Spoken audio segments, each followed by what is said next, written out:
Let's see if it comes up here properly. Looks good so far.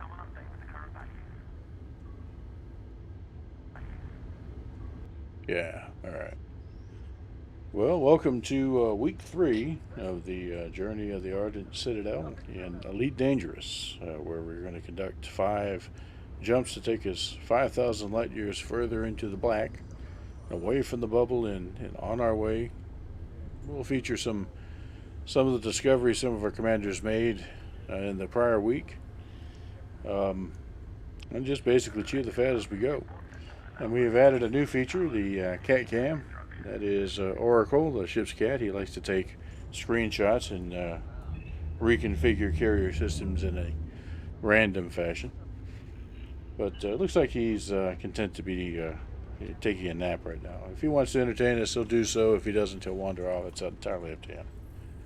So, It's a cat cam. it's a cat cam. That's exactly right. That's exactly right. You're a good boy. Yeah, he didn't react. He's out. He's out right now. But yeah, I was actually able to find an old, really no good camera, and try to get it positioned in such a way that it would capture where he likes to curl up this time of day. It's Well, it interesting. seems like our Good. was that. No, no, no. It You're seems good. like our experiment was accurate.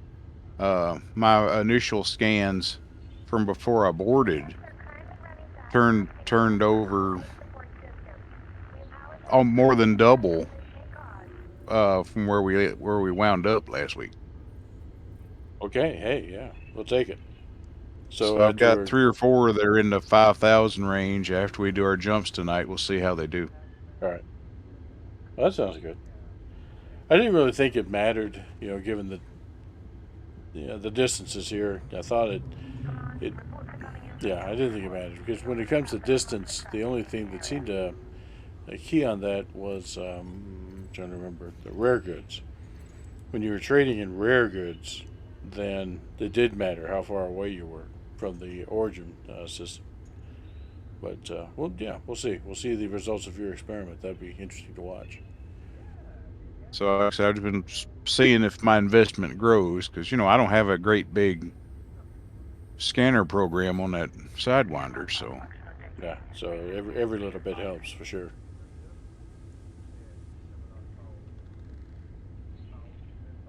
thing. But maybe I can check out some of the sites on this week. Well, that's okay. It's I think it's as important as what you find yourself, right? That's Yeah. so. You might be the lucky one next time to catch something that's unique. It just happened to be Palubi this time. Yeah. So there's no magic to it. It's all the random number generator, pretty much, Okay. and a little bit of if you're more likely to find certain sorts of phenomena associated with certain sorts of star systems, right? So if you Yeah. really want to kind of hunt them down, you can figure that out. But if you're just Well, flying around, you'll find something. There's almost yeah. guaranteed. That's kind of what I'm doing. I'm just kind of flying around. I'll do a flyby, particularly if it's got rings or something, interesting feature. Yep. And And screenshots, uh, screenshots. Take yeah, pictures. That's yeah, gotta gotta get people in the habit of taking pictures of things, just like they're on a vacation, right? yeah. I'm just learning the buttons. That's right. And You howdy. have to tell me what screen. You have to tell me what screenshot Howdy, procedure is. howdy. Well, it's I use a program called GreenShot. But there's lots of ways to take screenshots. There's even an in-game mechanism. But GreenShot allows you to specify a place to put the screenshots, to specify a region that you want, all sorts of different things. Let's go. And it's a pretty handy little piece of software. So we are. Oh, that must be Otis. Yeah. How you doing, man? I'm doing quite well. I had time get a little bit away from me. I was in the middle of building speeders for my people on Space Engineers. Speeders and space engineers. How's that work? Some atmospheric thrusters and a little bit of witchcraft. Well, yeah, yeah, but I mean, I remember space engineers. back in the day was, well, pretty primitive, and there wasn't any sort of ground interaction. You were in space. So I guess it's evolved a lot since I played it. Yeah. Hmm. So speeders, does that mean that you can build structures on a planet now? Is that a thing? Yep. Cool. All right. Wow. It must have been a really long time because that's been a thing as long as I've been playing Space Engineers, and I got almost 700 hours in it. No, it's been a long, long, long time. I remember fondly just spinning off into space, just trying to figure out the spacesuit controls. It was, yeah, it was pretty bad. I'm Yeah, you trying to gotta get over to watch that those, rocket hill. otherwise you'll just slap something too hard. That's right. Yeah, it got pretty dramatic. And hello, who Power who regulators. has arrived? I Let me have get this. arrived. You have arrived. Oh, that's T. That's T. I think. I think Oh, he is. I'm not even in. Hmm? I'm not even in the ship right now. Oh, I'm okay. just in front of the ship. Wait a minute. You're not aboard. Apparently not. Yep. At least I'm in the same instance as the carrier. Yeah. Hello, carrier. It would be important for you to be aboard. I'm glad you checked. Yeah. That's something I worry about, because so much going on, and I've got these alts that I'm using, right? I know he does the same, and you, you kind of worry that did I remember to dock all these these characters, make sure that they're aboard the carrier for this next jump sequence. Yeah, log them all and make sure. There we go. I see you. Well, what are you in now? Lance. Oh, okay. Yeah. That's right. You hit your fertilance shipped out here. Right. Well, go ahead and land. I'm gonna start the sequence. Okay. I don't want to start with somebody out there. Where am I going? Pad 1. Fleet carrier.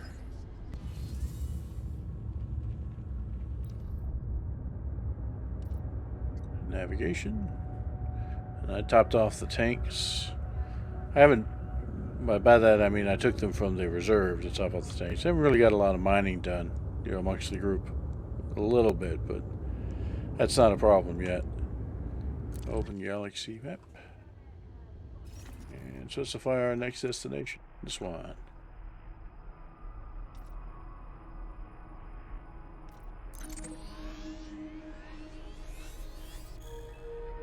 (498.41 light years away). And you let me know when you're aboard, and I'll fire this off. Yeah. Dot. Okay.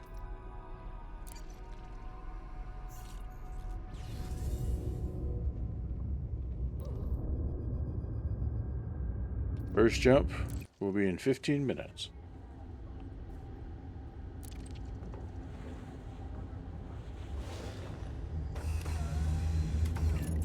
Hmm.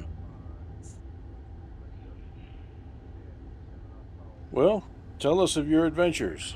In no particular order. What did y'all get accomplished last week? Got some explorations and stuff done. Hmm. Obviously. Right. Got a few biologicals turned in. That's a first for me. It turns out that those guys, once you get them sampled, and I think there's even a bonus for planet completion, but they pay pretty well. Yeah, that's And what I noticed. surprisingly well. Yeah. I got 400,000 for just 2 entries. Hmm. So it's not a bad deal. I mean, I remember. You remember I had the Ardent Dream, the big cutter, and went out a little ways and came back, and I was just collecting biosamples everywhere I went, and only got like 800. No, only got 8 million out of that for several weeks worth of effort, and I was very disappointed at the time. But I think they've increased the return since then, to make it a little bit more worth your while.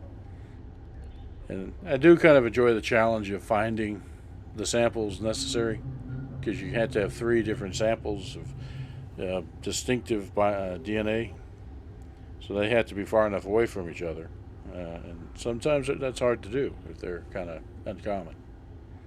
And it varies the distance between each of them for what you're looking at. Like some of it has a distance of 800 meters, some of it's got 600, some of it's got 1.5 kilometers.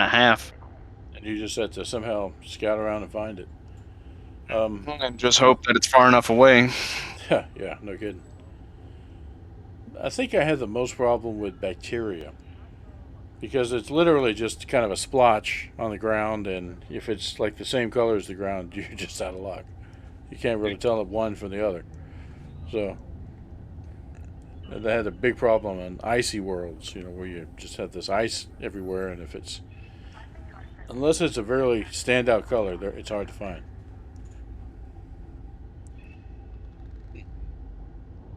Well, let's see. E? Just to let you know,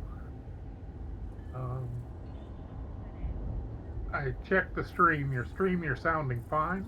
Mm-hmm. Here in Discord, you're breaking up a little bit. Yeah, that was the same thing as last week, and it's just something I'll have to diagnose at some point. As long as the stream is good, then we can make that work. So E, what did you find out there? Well, I found a couple of water worlds and a terraformable. Nice. I think people don't understand the subtext of this whole trip. It's a fishing trip, so finding water worlds is very exciting. If only we could just kind of land there, float, and of course we'd probably find a water world with this megafauna. The giant shark comes up and clunk. I found always a bigger fish. It didn't have any hot spots. So. Right. Fishes are quite dangerous. They can be, yeah, for sure. Big old goober fish, yeah. And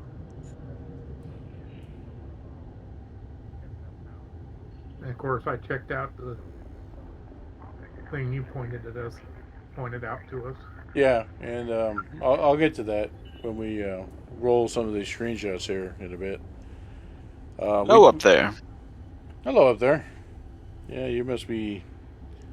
I'm just showing off the countdown, for this first jump. Yeah, I see you. There you are. Otis D. Blake. I got to make sure I get your name right. I've been submitting some of our screenshots for the weekly screenshot competition, and I wasn't sure if it's ODIST or OTISD, and now I have confirmation. Yeah. I need to get a hold of FDev, see if they can't do a little bit of magic to the username, because it's in all caps except for one, which is a lowercase, and when you're entering it, you can't tell whether it's in caps or not caps because it's the same font either way unless you get out of that menu. Right. Nobody notices. I mean, when I look at you here, and if I look at you in team, it's yeah. It's all caps. All caps, right. And like you say, same font, so it really doesn't matter. It matters to the system, so you have kind of a clever way of protecting your name, right? It's just no one can actually type it in to get it right because they can't type that lowercase. They don't know which one it is. So see, lockdown protocol active. Yeah, like I said, it was a good thing you checked to make sure you were docked. So see, did you find anything interesting this week? Now, tell us of your adventures out there. Like I said, I did an extensive pass of that ring world and that gas giant, and scanned several things just around from there. Made a couple other little stops along the way. And like I said, that was where I had my adventure, getting too close to the sun, getting back to the carrier, and it slingshotted me past it, and I had to turn around and come back. Way to go, Icarus. The loop of death. Yeah, the loop of shame, right? Yeah, no kidding. Now you see how much of how tough your little ship is, and you're still in your Sidewinder, right? Your basic Sidewinder.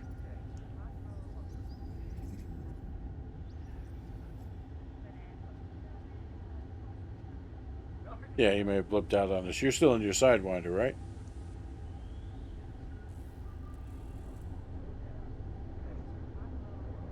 And now it's burnt orange instead of yellow, but yeah.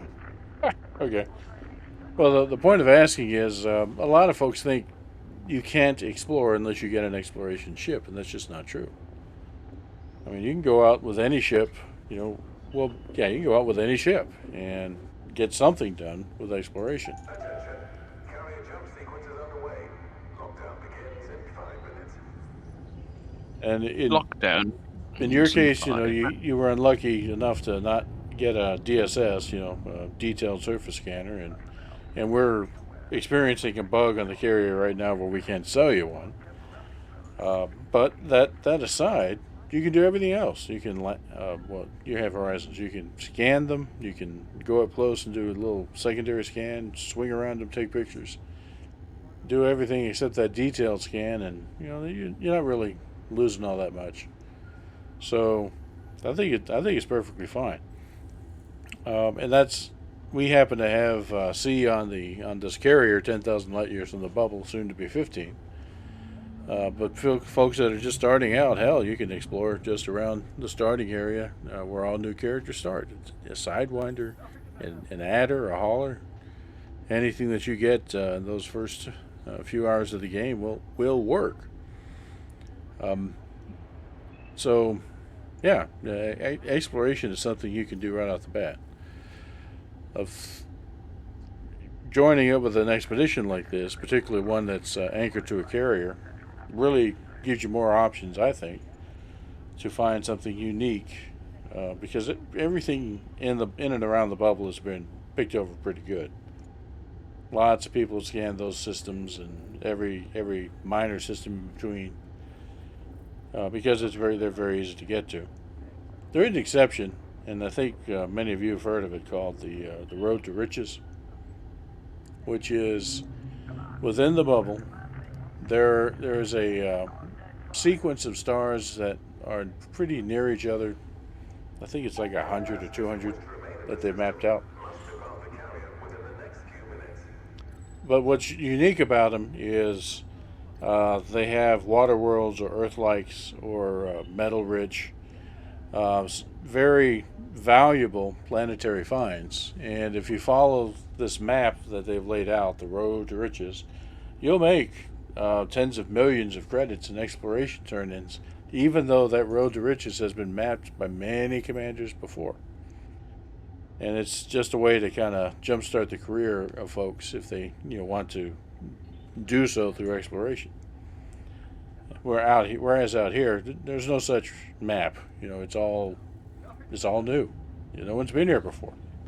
So what you find is what you find, and it's yours. You're very likely going to be the only person that's been out here.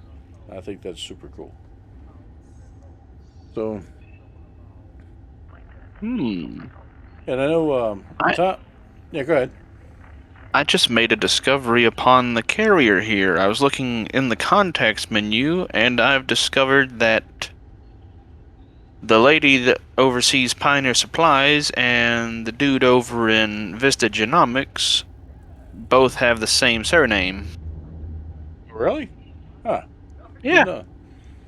When you when you're setting up the carrier, you have the option to get new people to fill those roles. I just didn't notice that they had the same surname when I did that. So okay, you can't name them. It's system generated names, system generated portraits, but you can flip through them randomly to get something that's okay. And I'll work with that. So yeah, they're they're married. Who knows? Who knew?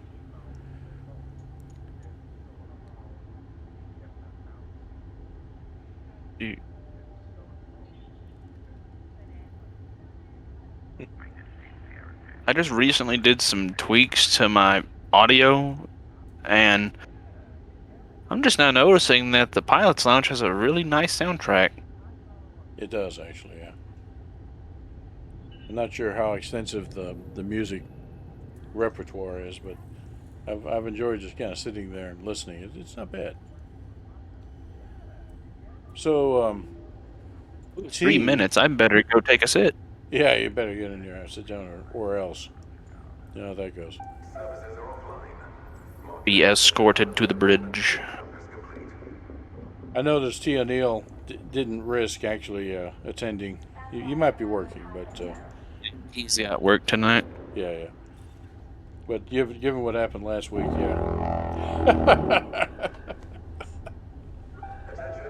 Carrier is now under pre-flight lockdown. All services have been suspended. Here we go.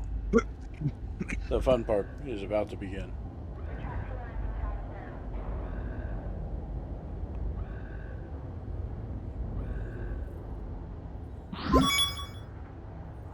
And from up here, you can actually see. Oh, well, thank you.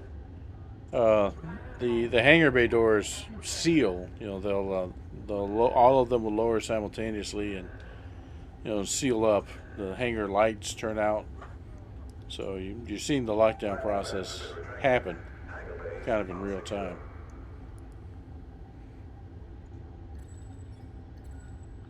And of course, we've got Carl and Tetris Guy that are manning the consoles here today.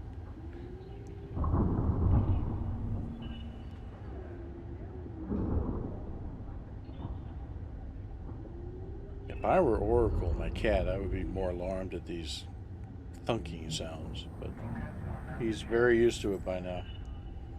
What are we, like, 17, 10, 12, 15, 16 jumps on the carrier so far.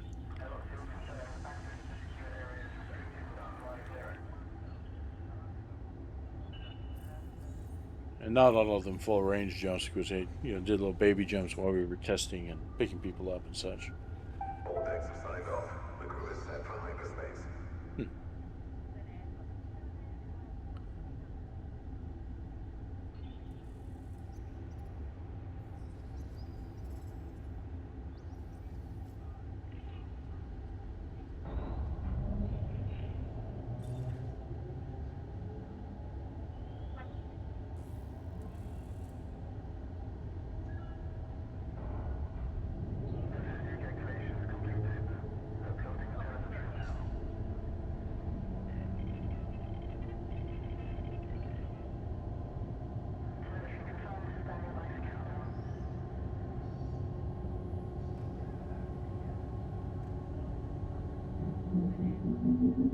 Attention all personnel.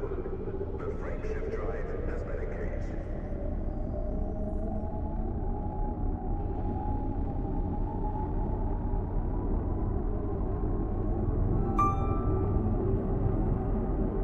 Attention. Counting down to jump. Well, here's to punching holes in space.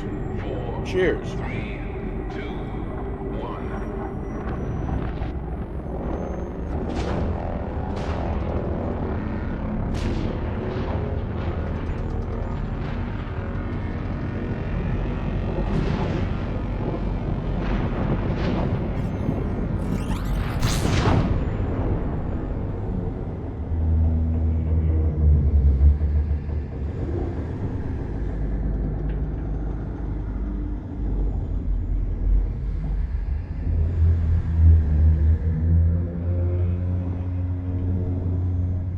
It's interesting. We got this little ghost light off to the left there. I wonder what that's all about.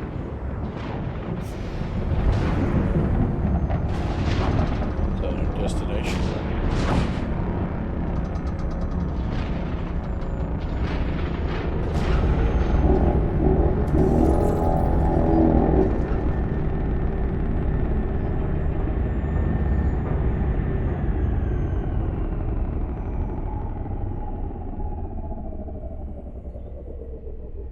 Carrier jump successful.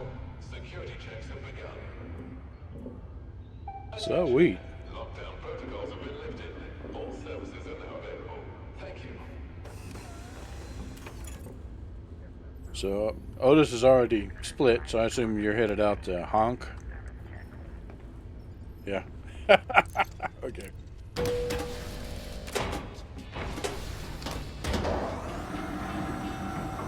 must always honk. Fair enough. So we're in cooldown on the frame shift drive right now. That'll give Otis enough time to get out there and kind of take a look at things. Not sure. Yeah, let me pull up carrier management and kind of look around and get an idea of where we're at. Yeah, that. Oh, probably help if I'd stop running into walls. Oh, there we go. Yeah, I see. Looks like a red dwarf. You know, down into starboard. Just kind of looking around to see if there are any other stars. Just that guy. So you might see some other stuff, but that seems to be our major participant. Let's go have a look. I'll just leave this view up. We should be able to see a launch from here. Yeah, there we go. And you'll see that big star to starboard.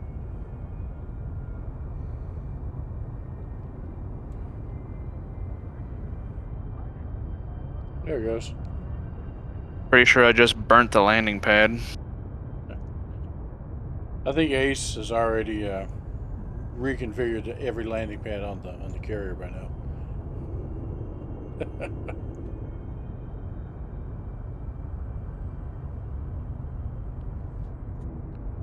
So T, you say you just go back into to Elite Dangerous and you're motoring around in a Cobra, because that's where that's where our discussion paused a bit ago. Yep, that's it. So, what do you think so far? I mean, you've now that you've had a little bit of time to kind of bite back into it, you know, how's it going?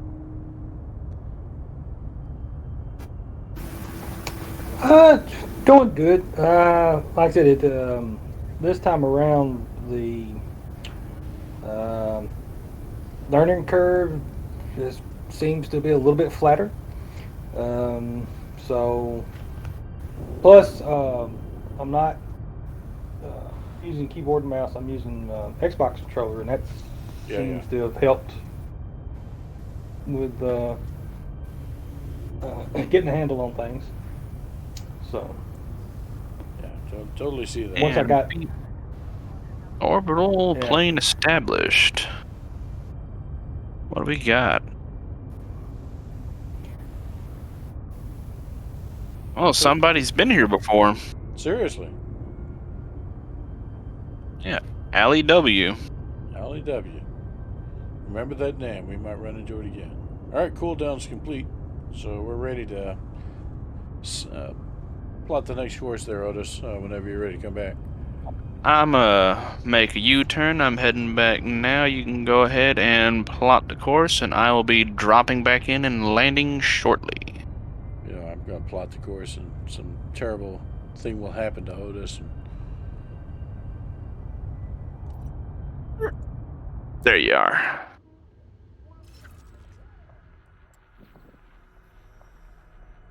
Far, far away. That's the bubble down to below and to the right, and we're way up here, working our way to our next stop. Is that yeah, okay. So our next stop,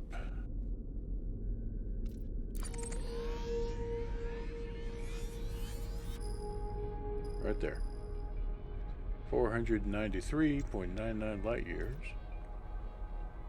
Carrier destination is set. All right, 15 minutes, and I think that gives you like 10 to get back.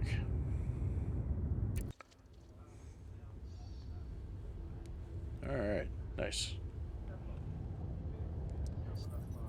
Well, I guess I'll go ahead and start showing some of the screenshots that we took this week.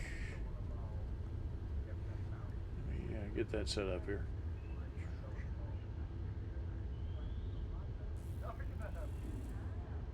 Yeah, right here. I think this is it. All right. I Well, might want to get permission to dock before trying that.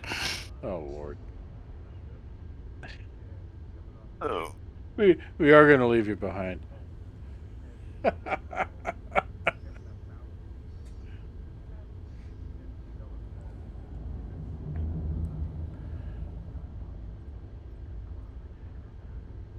Yeah, the terrible thing that might happen is he bumps into the carrier without permission, and we see the carrier guns open up.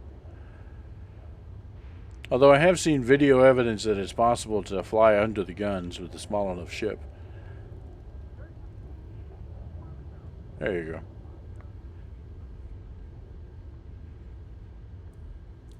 Safely aboard. Good deal. Yay! So let's see. We're going to start with this. Let me find my photo share button. Here we go. All right. So I think this was the most unexpected discovery this week.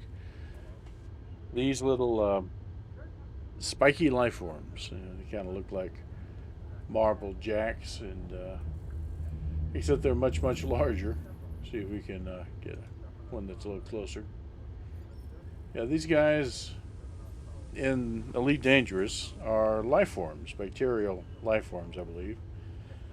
They appear in Lagrange points that have collected certain stellar debris, and based on that, they grow.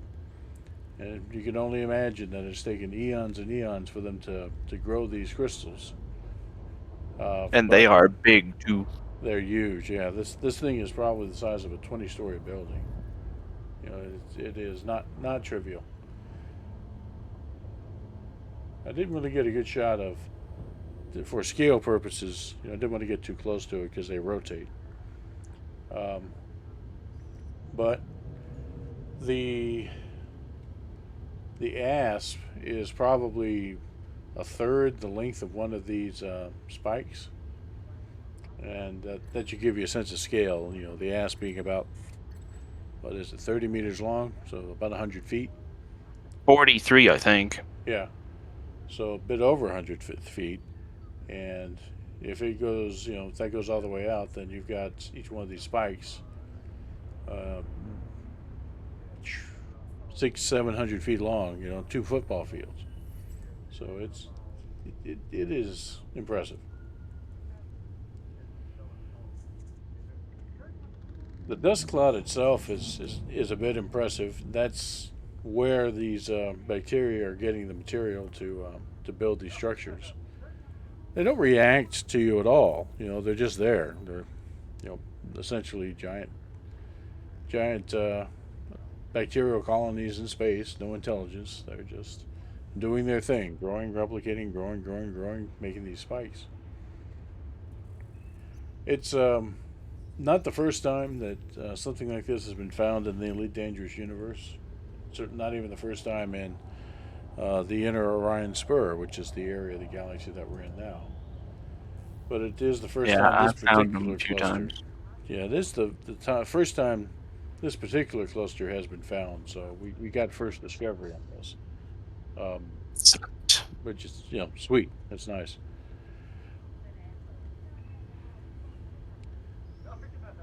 And let's have the. I think I'll put the name of the system in the video description when this goes on YouTube later. That way, if others want to poke at it, you know, might even do a tweet about it. I think there may be a master database of such things. I've already uploaded it to EDSM. You know, maybe that's sufficient. But there you go. Like the various life forms that you find on planets in Horizons. Carrier jump sequence has been initiated. Attention, carrier jump sequence has been initiated. They come in different sizes and flavors and shapes. This one happens to be what they call green emerald metallic. Scientists are such original namers, right? But I've seen others that were like a kind of a charcoal color or kind of a metallic blue. Apparently, you would assume that has something to do with the materials that they're drawing from this cloud, which one would imagine this is a copper or something like that, copper oxide after it's been. There were actually two colors in that group. Oh yeah, really? What was the other one that you found? Kind of a brownish. Cool. So there may be something to that, and given that so much effort has gone into Elite Dangerous to be science based, I would think there might be. It might be a theory somewhere about how these might develop and the colors they might take. It'd be it's interesting enough, at least to me anyway, to try to figure that out. To push forward a theory of my own, but we don't have a lot of these to go on.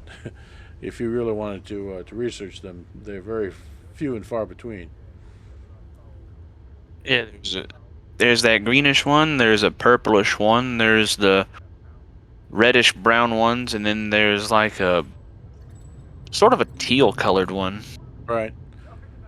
And again, you think it would have something to do with the metals and the materials, that they're ingesting and creating these crystal structures out of. So, found a couple of systems with close orbiting ringed gas giants that were interesting. This was one of them. They weren't particularly close, but was able to get a couple of decent screenshots out of them. That's our Diamondback Explorer. This was actually Marcus himself. Went out there scouting for worlds to mine tritium from, and didn't actually find anything that really caught my eye. So didn't get a lot of mining done. Also didn't have a lot of time. That's probably not useful.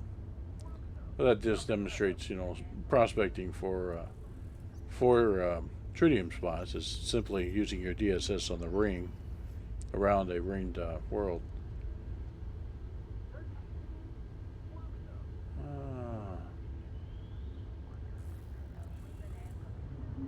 Yeah, this one you can barely see the other ringed gas giant off in the distance. So, and sometimes these guys scare me. I know you're seeing these pictures on a delay there if you're watching the stream. So, when you come across a planet that's orbiting a brown giant, or it's just very, very far away, if it has a ring, then the rings look, well, you can't see them unless there's some light. They're just not there. And many's the time that I've approached a ring planet and got pulled out of Super Cruise because I hit the ring and I just didn't see it. It looked like the stars were right there on the other side. And those things are a little scary. In the dark,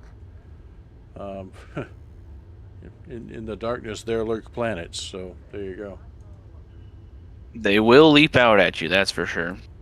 It's coming right at me. Yeah, this is more of the trying to find stuff. Trying to remember why Oh yeah, I think this one was a double. It had a significant low temperature diamond impact. If somebody actually wants to come out 10,000 light years to take a look at it. Any passengers who wish to remain in the system must depart the carrier within the next few minutes. So I had some adventures with geologics, which are fairly common actually. They're unlike some of the biological contexts. You'll find these geological examples on many worlds, and they're where you think they would be. They're in moons around gas giants that are closer to the gas giant, therefore they're experiencing tidal forces, and as a result you get these things. You'll get water geysers on moons that possibly have thick ice sheets and beneath them liquid oceans. And so I have an example of that here later. This was a sulfur dioxide geyser, which is, you can imagine how awful that must be. Hold on, let me get Marcus here to sit down. It's like let me turn that off.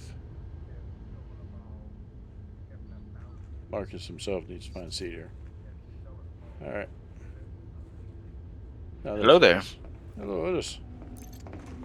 Let's take this one. See, where are we at? Oh, we got a lot 4 minutes. But yeah, talking about the geological things that you find, they're common. I mean, it's not unusual to find several geological points on planets in every system that you visit.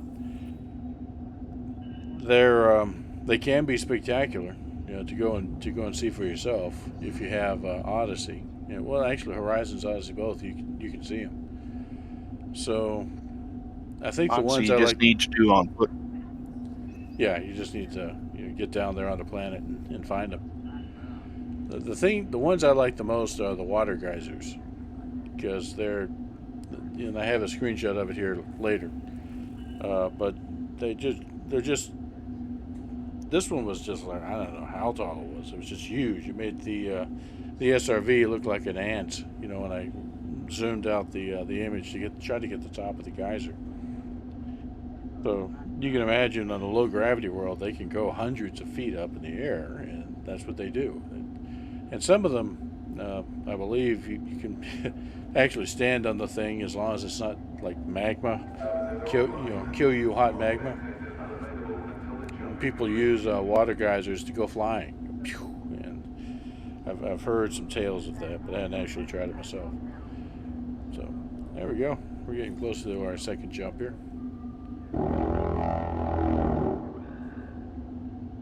Yes, sir.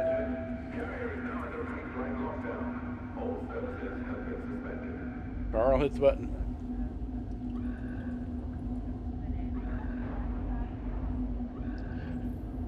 But just like the biologicals, the geologicals there's a set of them. They're unique. There might be some that haven't even been discovered yet.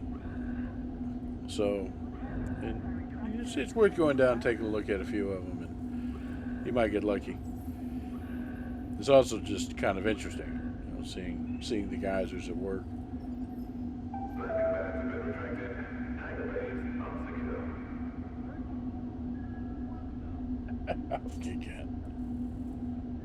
And once again, Oracle's totally oblivious to the action going on around him.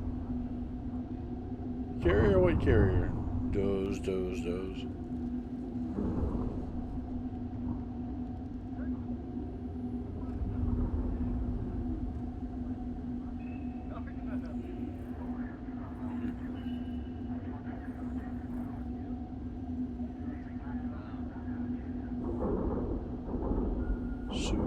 Soon.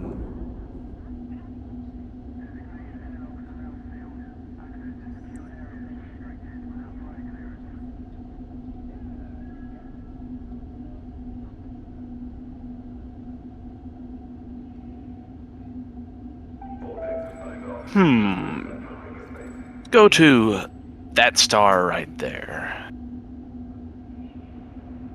That's kind of ambiguous, I'm pretty sure you pointed in a direction, and there's a star that we can go to, but yeah, it's the one that's directly in front of us.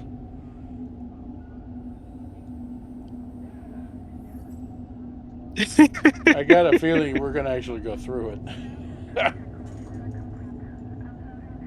Well, that's one way to supercharge. Yeah, that's right.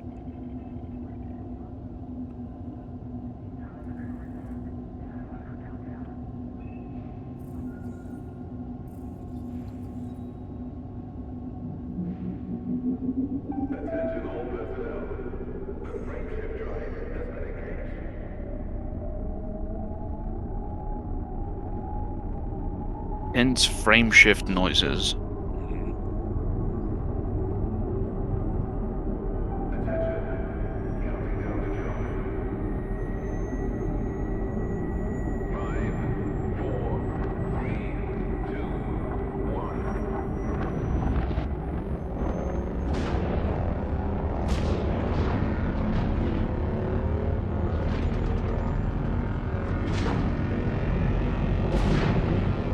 Oh, that was a good one.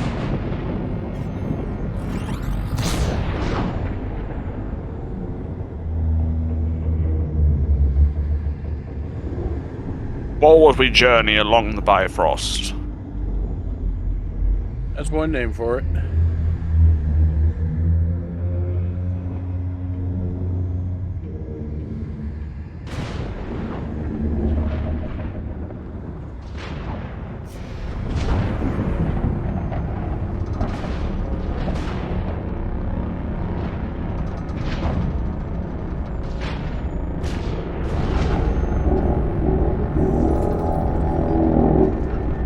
Okay. A nice view of the Milky Way. Yeah. I wonder why. It is a nice view of the Milky Way. That's actually kind of really picturesque. Carrier jump successful. Security checks have begun. Big stretch. Big stretch. No. That's right. Have been lifted. All services are now available. Thank you. You gotta take a moment to stretch the tummy here. That's my job. Whenever he stretches, just like, hey, you human.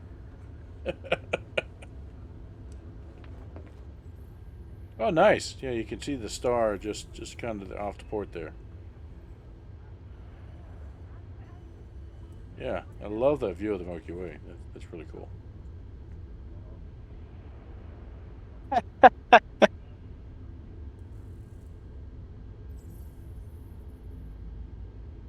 Okay. It appears that T. O'Neill is with us in spirit on Twitch tonight. Hey, there you go. Perfect. Yeah, he knows better than to tempt fate again. He's like, I'll watch, but you know, I'm I'm sacked out. It's like, hey.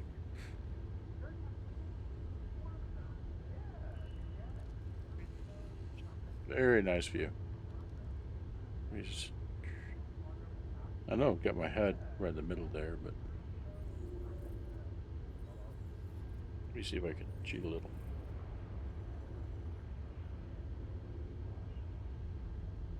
Well, I didn't even have to launch my ship to scan the system. It apparently just has a sun and that's it. The sun in a big Milky Way, yeah. Okay there. Oh, poor. Come on, Marcus. I didn't mean to break your back there, buddy. All I want is a view of the outside. You're perfectly good, right where you are. Yeah, this is me taking a screenshot. So I've positioned the camera where I want it. And then I'm going to take a couple of screenshots here. Kid in the HUD. I got first discovery. Hey, Most nice. excellent.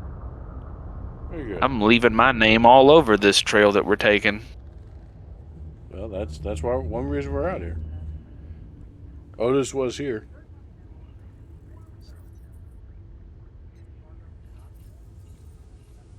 Okay, so Needed to let's take see my here. ship's lasers and carve that into the first moon I come across.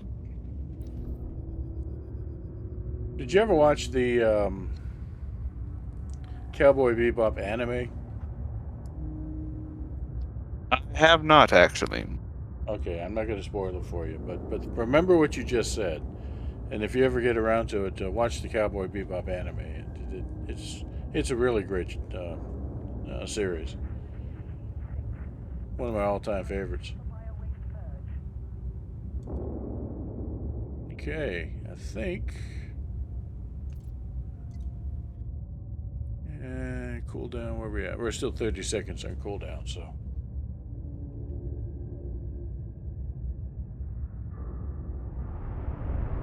Wow, that's even cooler. Hey Otis, on your way back, why don't you get a picture of the stern of the carrier with the engines, you know, with that Milky Way and the sun. Get some screenshots of that because I'm looking at it from the carrier management, and it did make a pretty good shot, I think. I think you're right. Let's go give it a look then. All right, and I'll hold off on setting the next jump until you do that. Well, actually, yeah, we're seeing you launch. See, this stuff is worth it. You know, we're making our own adventure. We're very kind of we're vlogging the journey, as it were. So seeing the carrier, like this is pretty cool, pretty spectacular. Of course, we're missing the engine sound effect on the picture, which is also, this we are bad mothers. It's we break for nobody sort of situation.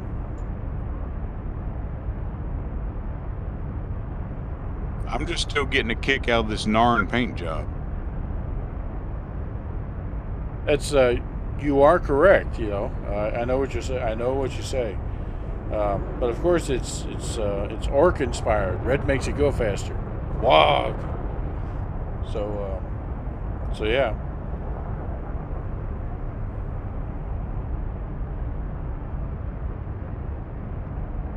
Little spicy back here. Well, yeah.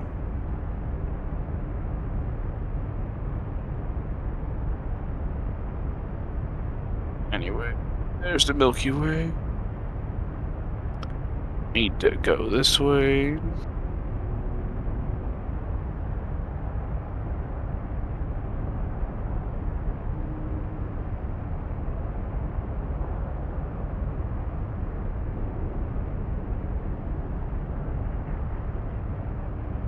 I really do like that it's a real-time view of the instance. We're seeing Otis maneuver around to try to get a good shot. Love them lateral thrusters.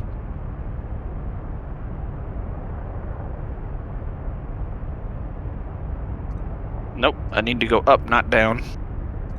Wrong key.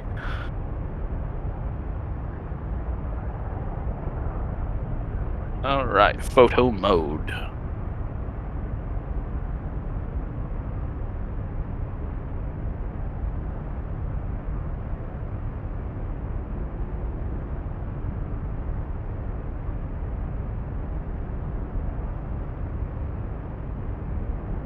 I had a bit of a long day today, so I think I'm going to call it. Alrighty, well, thanks for joining us, and you have a good evening. When you wake up, we'll be where we need to be. Let's see. Take care, man.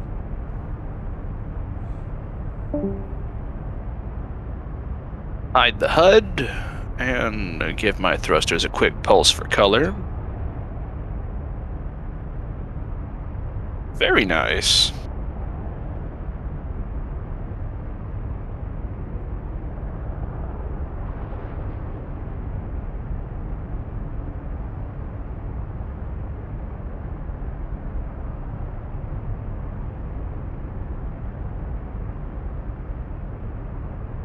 Let's see here. Where is... Gonna just drop that image off in the Discord real quick while it's fresh on the mind. Sweet. Thank you. Excellent. We'll add that to our collection for next week. Boom. There you go. All right. Well, thank you, man. Thanks for doing that. A rather nice picture, if I do say so myself. Now it's time to land. Okay. I'm not sure if you're going to be doing much landing at that speed, but okay.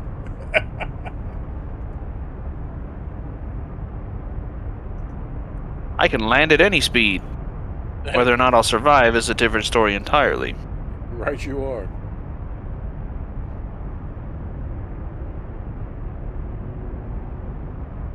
Okay, so let me set the third destination while he is landing. You can go ahead and start the countdown. Alright, that's where we're at. Again, very far away. As you see, we're slowly making our way off the beaten path. Each one of these gets us further and further from regular routes. And touchdown.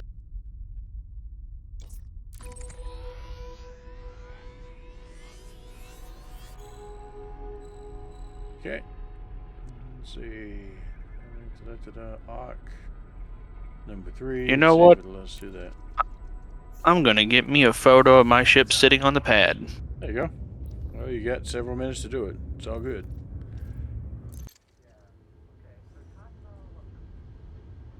Yeah, I see you over there. You're on the far side. Okay, so that's That'll be these three. As we make these jumps, I'm checking them off our nav plan. I just want to make sure I'm not hitting, going backwards. So,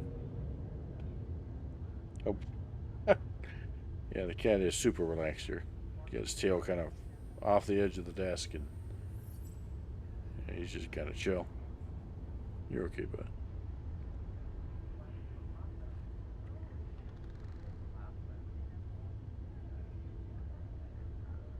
Alright, well, I think we'll get back to looking at some of these screenshots.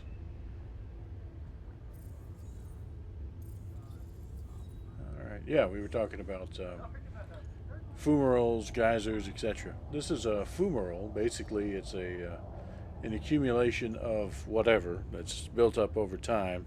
So, steam vents. And as I say, this particular one was sulfur dioxide, so it's thank God we're in a suit or in the SRV, and you can imagine that, that must be it's the rotten egg planet.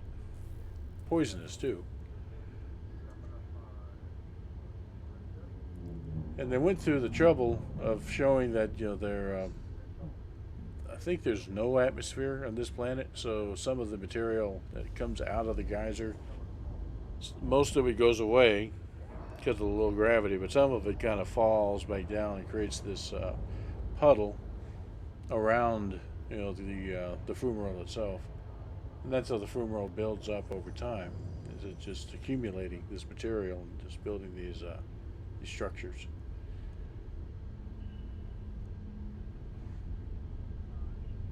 Good way to serve as a reminder to service your fuel injectors regularly. Yeah. Among other things.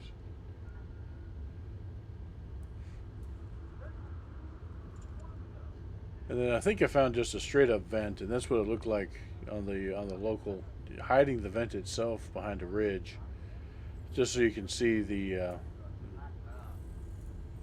ejecta, all of this stuff that back by the star there. I thought it was a pretty good shot. All right, here we go. The water geysers. So you'll have to remind me. I'm trying to remember the name of the moon. And Civilis, I think it is. There are a couple of actual moons in our solar system that are theorized to have liquid oceans beneath a thick ice sheet on the surface. But because of their proximity to their parent gas giant, they those ice sheets are twisted and bent, and like volcanoes, the water wells up from beneath. Yeah, it is. It going to visit one of these sites is really pretty. It's kind of an amazing experience. Um, and I got a couple other shots of these guys here shortly. This one's an ice world, and the star for it is just this tiny dot up in the upper right, that you can see that's illuminating it. And the blue that you're talking about actually it has a thin neon atmosphere. I remember that. So that's the atmospheric effect that you're getting. Very faint and subtle, but nonetheless, thin neon atmosphere to kind of glow to go along with these geysers. It was kind of cool. The noble atmosphere. A noble atmosphere. So right. And that's kind of getting up close to one. Like I say, looking bottom up, it's just they are impressive. It's Old Faithful stuff, And they come and they just go like crazy. Let me see if I can find one of those shots with. Yeah, here we go. You can see the SRV at the base of it with the headlights going, and that just gives you a sense of scale of the thing. Just how tall it is. It's shooting an enormous distance straight up. But again, low gravity, so you can see how that happens. No gravity, no wind. Carrier jump sequence has been initiated. Attention, carrier jump sequence has been initiated. Right. And then, let me see, I got another one that gives you a good sense of scale. Yeah, like here. Just looking down from from behind the SRV and the commander just looking up at it. So I really That's enjoy tall. these. Yeah, I really enjoy these. So if you find an ice world that has geologics, this is likely what you're going to find is water magma, what they call it in game. Basically in ice guys, water geyser that's just being pushed up from the liquid ocean that's beneath all this. Let's see if we have any others of note. And then going back to the fumarole um, situation, this is a water magma fumarole, where basically you have water that's been pushed up, but instead of going at high pressure, out, this ice cap is formed in the column through which the water was coming up, and kind of slowed it down, or maybe the pressure has decreased, and so the material is coming out these holes that have developed over eons and accumulating around it. So this is the water version of the sulfur dioxide fumarole that you saw before. It's like the extreme space version of the lime scale that builds up in your water heater. Yeah, exactly. Yeah, same idea. And as far as I know, these aren't particularly dangerous, but there are versions that are, particularly, and it's intuitive. Lava is hot and it will kill you. So, avoid that. Whereas the water, there might be a pressure problem. Like I say, I've heard some folks have ridden these up to altitude and had fun trying to survive in the fall. But I don't know that for sure because I haven't tried it. It might be an event we try someday. Oh, yeah. We'll save this one for the next jump. I found a couple of much closer ringed gas giants you could play around with in there. But we're getting closer to our jump. 7 minutes. So yeah, let me go ahead. No, we want that. We're gonna take that. All right, I got it now. Ta-da! Okay.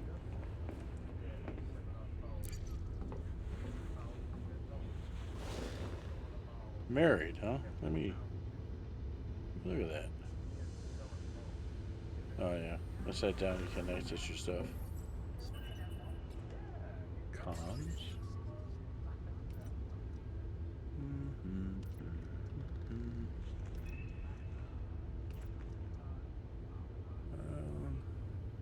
Oh wait, it wasn't comms. It was contacts. See here. Get to where I can see you on my TV over there. Come on, and Well, I'll check it out. crouch. 1, 2, Wait, 3, what did you do? 4, 5, 6, 7, 8.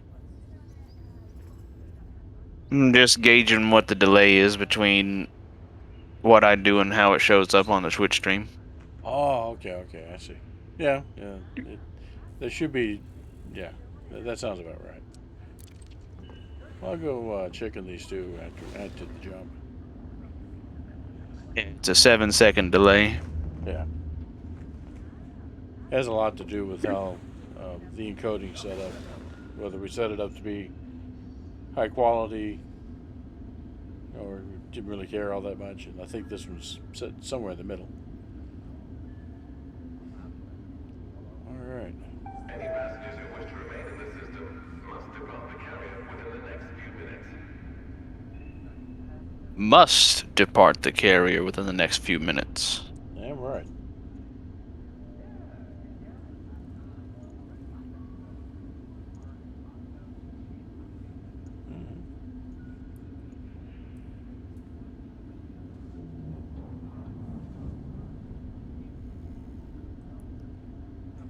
I keep hearing sounds and I keep wondering what they are, trying to identify them. They're pretty much the sounds of the carrier prepping for the jump, but it seems like there's some minor variation. Somebody forgot to throw a switch and somebody forgot to throw a switch and lock something down, and comes loose, and that's the banging we hear as we go through the jump sequence. Indeed. Could even be somebody stumbling awake after realizing that we were about to jump and trying to get to where they need to be. Now you got to wonder, what this experience feels like. When you're, as we said many times, ripping a hole in space and throwing this 3.5 kilometer long thing through the hole. And if you happen to be on board the 3.5 kilometer thing, God.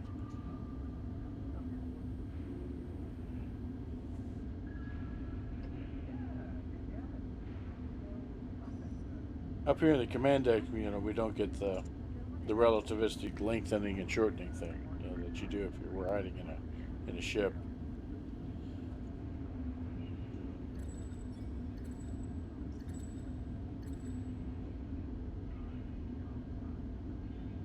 I guess we have better seatbelts.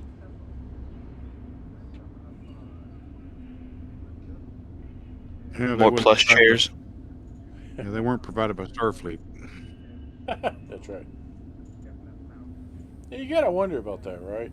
We're going into battle, and everybody's just sitting in these kind of 50s office chairs, and they kind of rotate around. They're not fixed to the floor.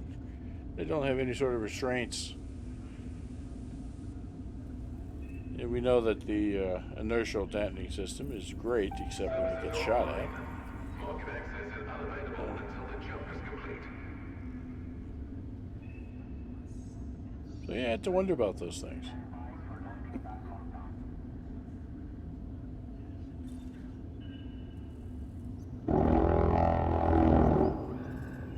I think I'm up to. After we do this jump, I think I'm up to do E's thing and bail out. I'm sitting here nodding. No problem, man. I mean, we know it takes a while for us to get through all these 5 jumps there when we do them, but it's kind of a interesting experience. Show the scenes of where we've been and just kind of chat about it. But RLTG, real life jumps game. As I told E, whenever you wake up, we'll be where you need to be. I'm kind of dreading Monday. I have to leave the house at 0300 to get to where I need to be. Damn. Yeah. I have to be on the other side of 11 at 0500. It's going to suck. Well, good luck, man. I only have to do it like twice a year. There's only like 2 stops I have to get up that early for, so Right. no big thing. No big thing until you have to do it, right? Oh, yeah.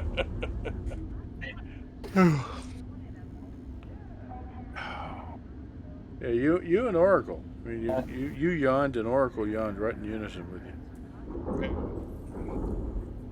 Well, Okay, buddy. I've got 5 cats over here, so I'm kind of getting where we're getting all aligned with the kitty them.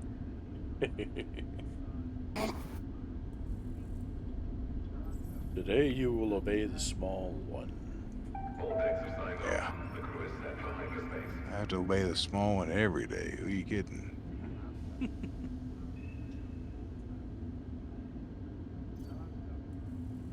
This is amusing watching him.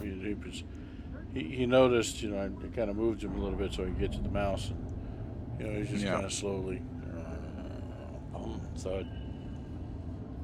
Yeah. There he is. When you get ready to be, when you get ready for a nice, good and snooze, that's when he's gonna be up running around. That's the way it works. That's exactly right. Mm-hmm. It's like, okay, I'm turning off, and he's turning on. Bing, bing, bing, bing, bing, bing. Yeah. That's okay, bud. Didn't mean to wake you up. Nothing's going on. We're just jumping 500 light years through space. We do that every night. And we do that every day. What are we doing tonight, Brain? Off. Yeah.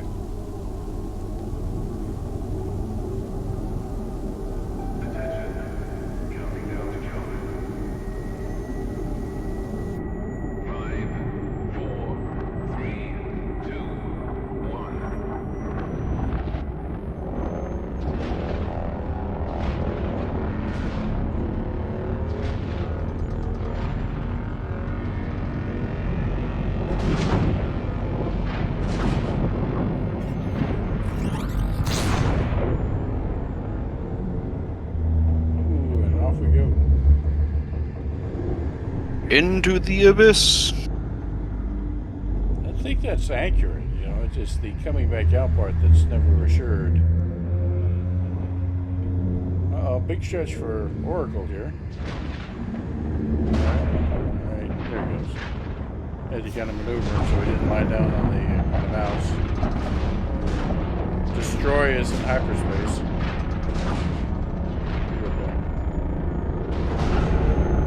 No.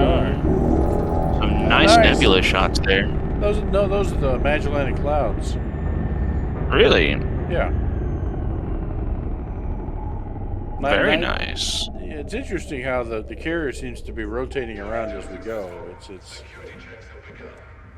I don't know the logic of that exactly. Why this slowly rolling. Yeah. I don't see the. And as always, back to the ship. Yep. Now let me take a look at around the carrier. Oops, that's not what I want. And we're gonna go here, and here. Hey, bud, how you doing? Okay, he wants riches. All right, bud. We're trying to find the star here, buddy. I don't know where it is. Yeah, It's the distant. screen. Yeah, it's way down there, distant to below.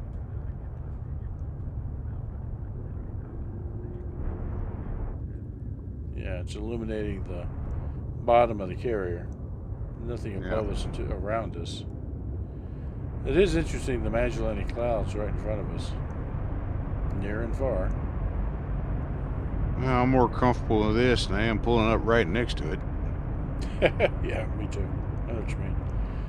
But I still don't get it. You know, normally we're much closer. There must be something different about that star. Well, when you Otis, were you going to go out and honk and see what you see?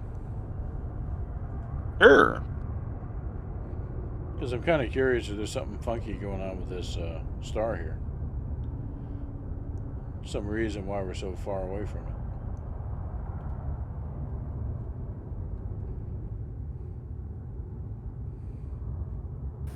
Well, I guess I actually like have C and E.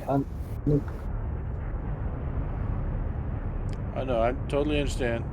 Give this like a minute or two more, because I have a theory, and if that's the case, then this is a little scary. Once he honks, he'll have a better idea. There's a missile firing off the landing pad. Yeah, I know. There goes our fertilance. Give me Harpoon another away. boost. Out of mass lock, let's go into super cruise. Be careful, because my theory is we might be close to a black hole. Okay, jump into super cruise, immediately throttle back down so that we're going as slow as possible. And let there be honk. 20 bodies established. Alright, let's have a look-see here.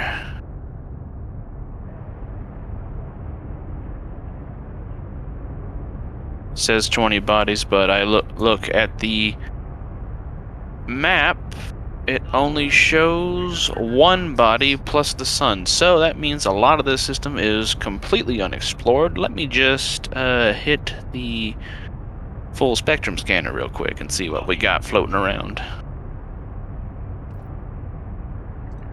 Pick up my Xbox controller down here because I've got 3 different inputs set up for different purposes on this game.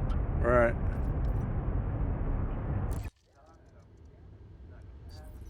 Oh, what we got here? Let me Concentrated see here. signal sources. Let's see. What we got Oh, here? okay, never mind. I see what's going on. Oh, It put us in orbit around a gas giant. Or, no, it didn't. But that doesn't seem to be a black hole. If it were, it would have shown up immediately. And I thought I found something special just now. I saw a little part where it said concentrated signal sources, so I went scanning around looking for it. I find it, I zoom in. You've discovered Ardent Citadel. Thanks for that. Yeah, it's nice. It's nice to know. Okay, swing the camera around this way. What do we got here? The galaxy map will describe it. Nah, never mind. Just a single star. I'm still kind of puzzled as to why we showed up so far away from it though. The thing about if we did show up near a black hole, it wouldn't necessarily be obvious to the carrier. You only quote unquote see the black hole when you see things refracting around it, and that's much easier to see if you're in frameshift drive. Because you can see you're essentially going light speed or greater, and you can see things moving much more clearly. Whereas if you're stationary, you may not notice it at all, unless you're really looking for it. Oh well. Well, TEC, thanks for riding so far. Yep. So we will continue. We've got 2 more jumps, and then we'll be done for the evening. And as I told the others, when you wake up, you'll be where you're supposed to be.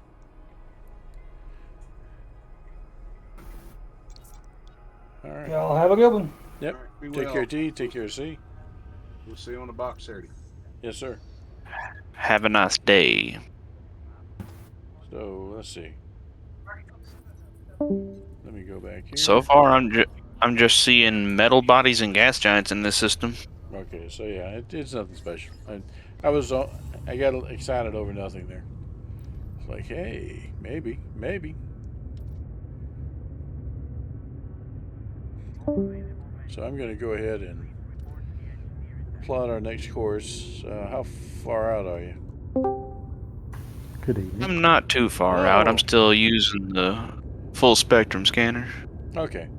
Well, I'll wait till you get back to the carrier then. So Yeah, I just got a few more planets to hit up. Cool. So Jay, how's it going in your world? Oh, good. Just still working. So yeah. Yeah. Well, the stupid carrot on the stick of WoW slowed my progress down. I queued for a raid and looking for raid, and it actually popped up, and I'm like, oh, if it doesn't pop before I'm done, I'm going to bed. Yeah, it popped like 20 minutes into my work. So you're quite dedicated, yeah, to that. So I have 2 laptops, my personal laptop, the work laptop, and then the desktop over here, and utilizing 4 screens to do payroll.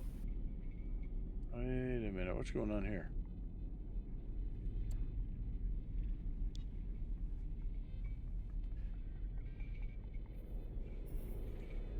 Team. TDK, Stellar TDK. Oh, wait, TDK. The system 2 jumps back, and there's somebody there. One of ours. Huh, interesting.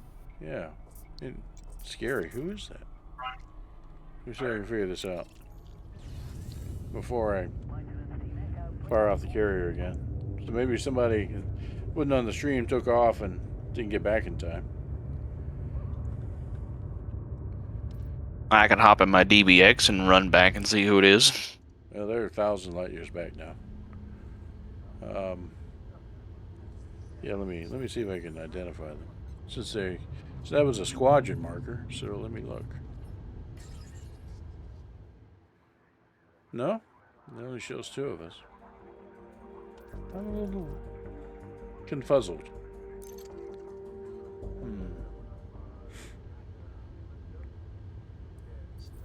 Now, which direction is the carrier in from here? There you are.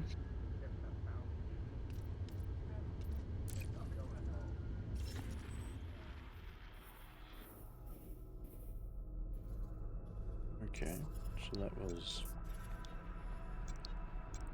Maybe it just hasn't caught up. I mean, it's indicating there's a squadron member back there, but according to the other thing, there are only 2 of us online right now. So yeah, I think it's meaning you, Otis, and it just hasn't figured out that you've moved far, far away from there. Okay, that's satisfactory. Hopefully that's the case. Yeah, hopefully that's the case. I'd hate to find out that somebody got left behind. Let's see here. External panel, request docking. Hey, buddy. You good? Yeah, Oracle's making sure that I'm entering my navigation right because he wants his treats after all this is said and done. Doesn't want to be lost. I always need an adequate supply of treats for the cat. You good?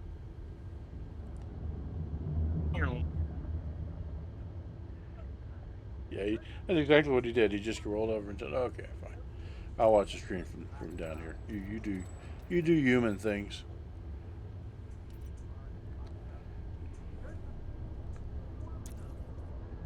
Yep, I see you're approaching, so I'll go ahead and put the next system in.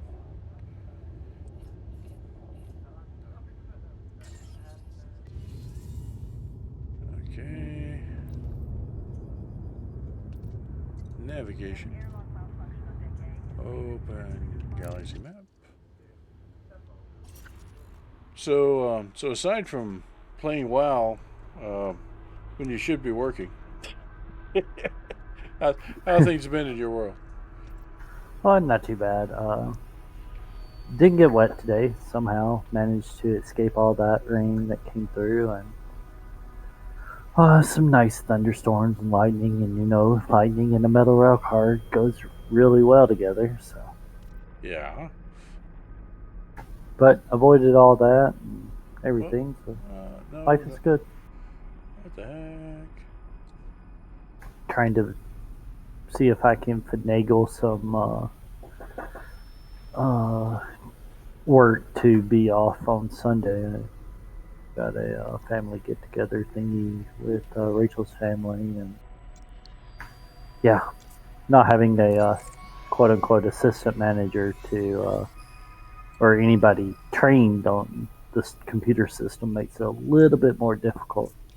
Yeah, you got no backup, so Right. yeah. Oh,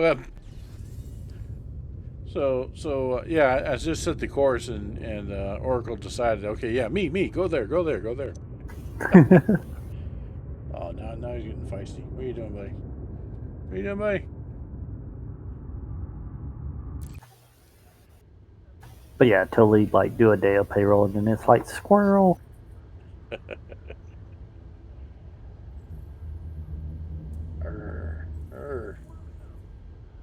Oh yes, vicious cat.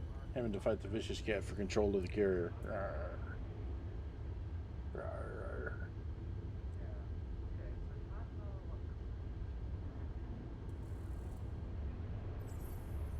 We had a train derail. That was exciting. However, Oh really? Yeah, Saturday night in our yard. Wasn't one of our rail cars, but it was probably would have been better if it had been one of ours. It was two tanker cars. I don't know what they were carrying, but they Carry water or something like that. It's always right, exactly. Yeah. But it was on our inbound line, which shut our entire inbound line down, and so like they had to make some. We had to pretty much give permission for them to use one of our tracks through our rail yard or through our lot to be able to make a still get rail cars in. So, which I was fine with that. Like, hey, here, you want that track? Sure. It means you can't do anything and put anything on it for us. Great. Oh, what are you doing? Vicious cat. So as you can see, we're continuing our voyage in the Citadel here. I know that you parked. Have you had a chance to get out and do anything? No, I haven't really had a chance to do anything but like log in AFK stuff and sleep. Whoa. Vicious. Whoa. Okay, he got tired of it. You okay? All right.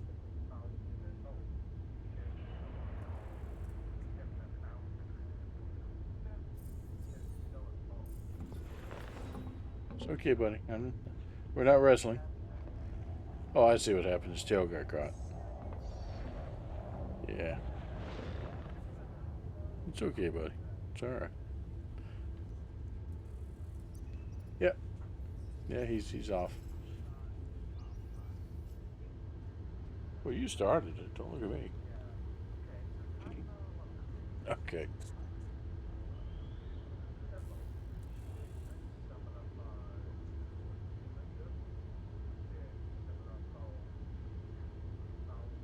Well, that's unfortunate but understandable, and Right. you know, Yeah. when it comes to this, you know, we're going to be out here a while, and you'll have plenty of opportunities to poke your head in if you do get time. And the longer you wait, the further away we are. So more likely it Right. is that you'll find something pretty unique. Let's see here. Oh yeah, we got a few more screenshots. Yeah, there we go.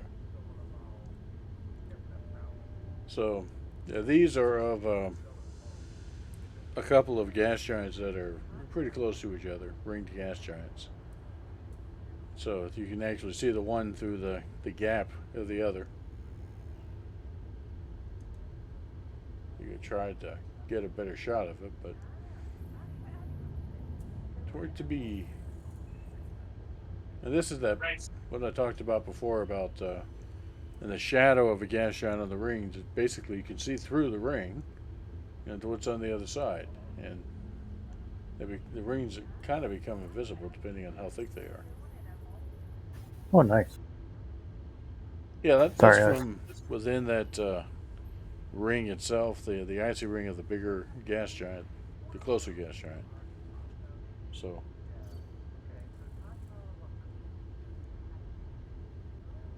yeah, just to prove that the other one's still way out there.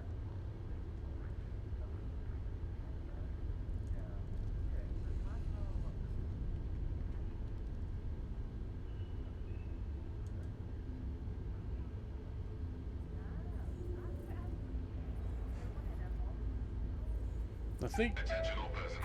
So that was Saturday night into Sunday. So it affected our work on Sunday. Of course, they couldn't do anything to get us a spot to unload. And then Monday, they sent us to Fort Lauderdale to unload. Which means we leave Miami Yard at 6 a.m. Yeah. We got to Fort Lauderdale probably 7ish. It's usually about 7. We start to prepare everything to unload. I get a phone call saying, hey, don't start. We can't unload. The terminal is expecting a import vessel from Mexico, and they will not be taking any cars at the terminal. So you I'm just like, haven't had okay. any luck, yeah. Yeah. So we went ahead and prepared everything to unload. We just didn't unload, and then we left and went back to Miami and unloaded. And fast forward to today, we finally got back to Fort Lauderdale to unload it. Man. You know, just let new cars sit there, open air and everything, and hope everything's fine when you get back. That's all you can do. All right. Yeah. Thunderstorms and all. I mean, they're covered in the rail car, but the rail car doors were open and everything, but Right. they were fine. It's a pretty secure area. Oh, yeah.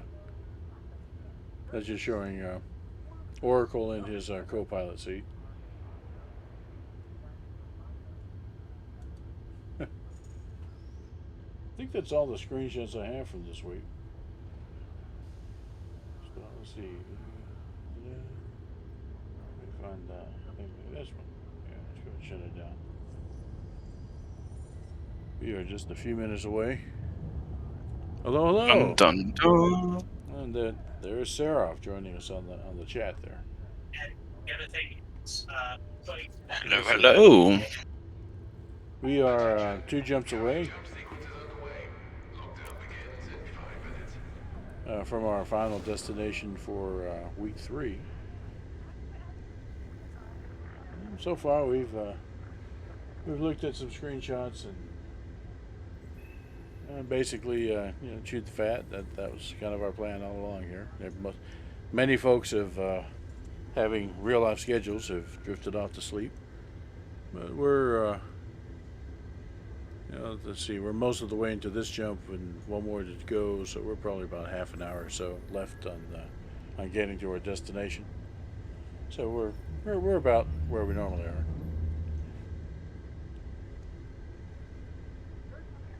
So how are things going in your world there, Seraph?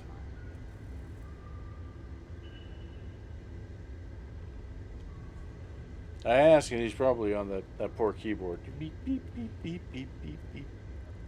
So it's torturous typing on those things.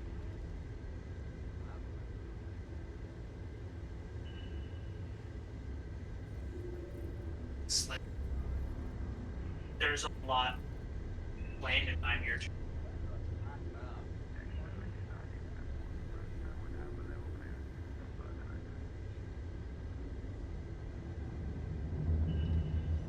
Oh yeah, I need to send him my view.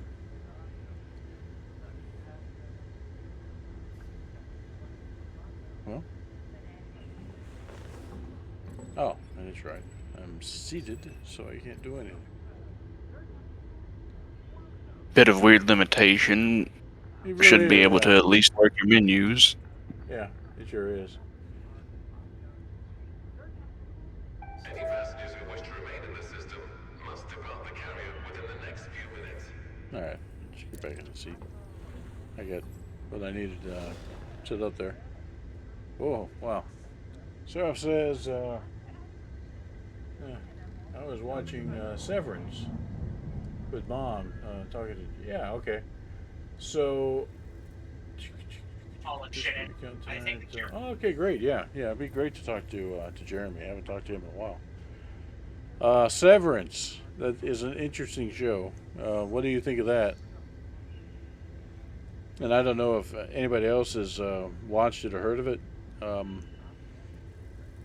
It's on Apple TV Plus, so it's one of those paid subscription things. And the basic premise of the show, and it goes there are. It doesn't hold back, hitting you over the head with some of the tropes. I mean, like the very first scene almost has a giant 50-foot tall profile bust of Lenin, and that's what it looks like as you walk in to the place that these guys are working. But the basic premise of the show is the employees in certain areas are working on stuff that's so sensitive that they have agreed to a surgical procedure so that when they enter the work area, they lose all memory of events outside the work area, and vice versa. When they leave the work area, they lose all memory of events inside the work area. So essentially, they are what they've created is a dual personality. Episode 6. Okay, yeah. I forget which episode I'm on, so I won't talk. No spoilers. So essentially, what they've created is a dual personality situation, and sometimes the controlling personality was the Audi, they call it, the person on the outside. They had the original life and the original set of memories, and sometimes the person on the inside that has no memory of that stuff doesn't really appreciate it. They don't like being trapped in this place that they can never leave. And it's been an interesting show and a bit over the top, and like I said, there are lots of tropes in there of dealing with corporate life and kind of the ridiculousness of the way that things are organized. So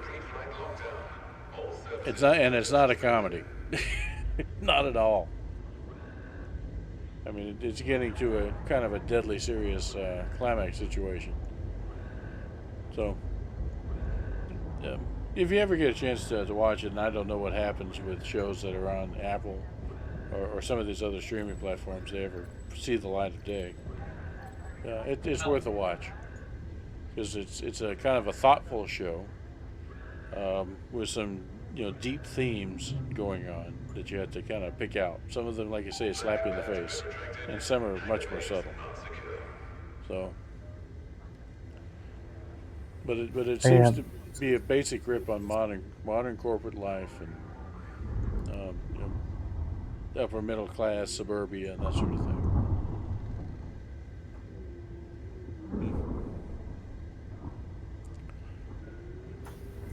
I'm enjoying the Taru death count, or I'm not Tar Guild. Oh, they death all count. apply. It's tier, Yeah. Taru, total, whatever. Total death count. That's what CGM used to think it meant when we first came up with it. Back in Final Fantasy XI, total death count. So he had a total death count that he liked to keep track of too. But originally, it was Taru death count for Galubi, the little Taru character. But it is kind of fun. I've enjoyed writing it, and I don't seem to have a lack of material. Whenever I play Elden Ring, I'm almost assured of a death or two in that session. I mean, that's just the way the game goes. I've gotten, unfortunately or fortunately, depending on how you look at it, I've gotten a little better in that the game gives you some tools to help you avoid the fights that you don't want to be in, like a mount and the better armor and equipment and such. And all that is to say that I think the total death count the frequency of it might go down over time, but the intensity of it goes up because the stakes are higher the more you play the game. So. To go zooming. Well, zooming. Soon we will be elsewhere.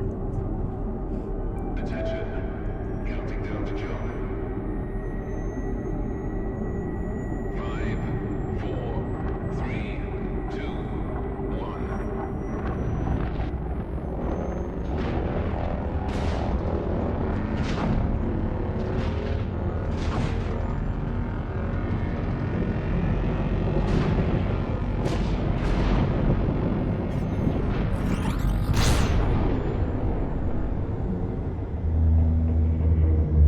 Okay. Back to this place, which is awesomely strange and worrisome.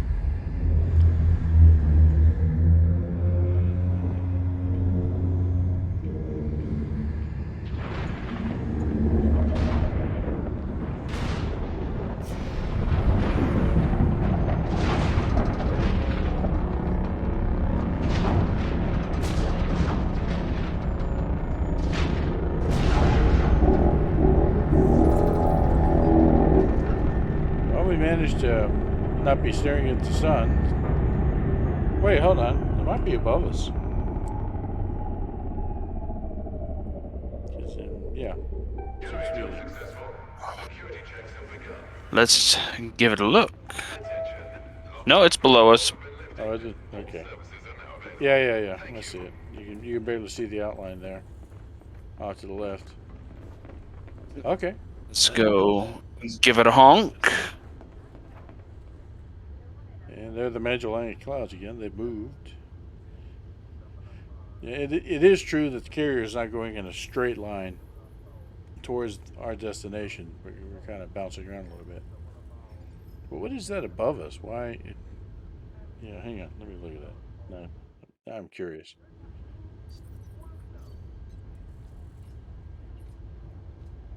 All right. Let's look around the carrier here.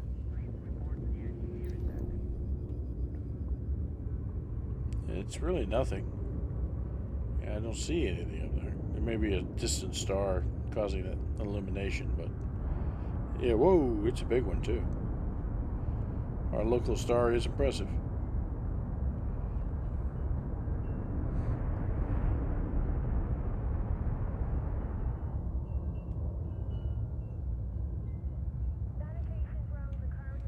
All right. Well, let me pull this up and we'll see what the cooldown looks like. Yeah, one more jump and then we'll be at our destination. I have to say, when I first started playing Elden Ring, which I keep calling Elden Scroll for some reason, kind of mistaking the two. But Elden Ring,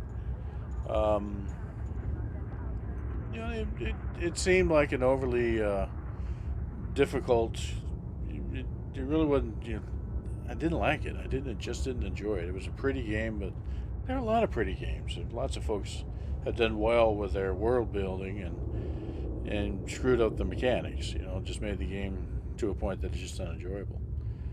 But the more I played it, the more I got it.